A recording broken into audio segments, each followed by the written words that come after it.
À midi, à la gare d'Ottawa, c'était la fin d'un très long trajet. Oh my God, it was like 14 hours.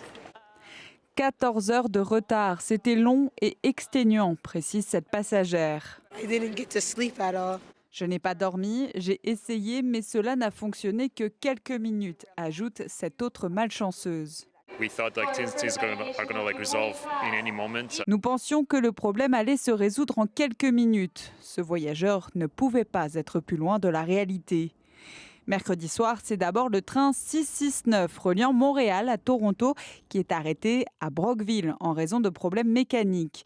La situation a ensuite causé l'immobilisation du train 54 et 48 reliant Toronto à Ottawa au même niveau.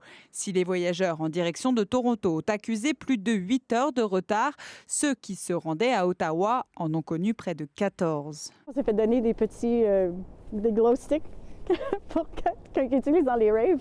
Alors, on faisait des farces, on fait notre party, ou la bouteille de vin, cheers. Mais les gens étaient vraiment comme, sauf un, mais il y en a toujours un, toujours. Mais les gens étaient vraiment de bonne foi puis de bonne humeur. La compagnie ferroviaire affirme qu'elle était à court d'options. Aucun autobus n'était disponible dans la région dans la nuit, de mercredi à jeudi, pour prendre en charge la fin du trajet des voyageurs.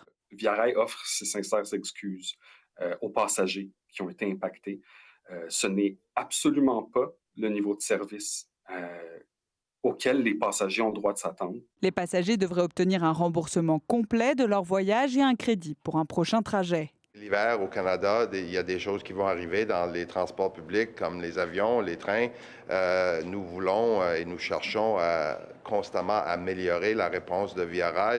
Entre l'automne 2024 et l'automne 2025, Via Rail a payé 31 millions de dollars en crédit voyage à cause de retards à répétition. Ici, Anne-Louise Michel, Radio-Canada, Ottawa.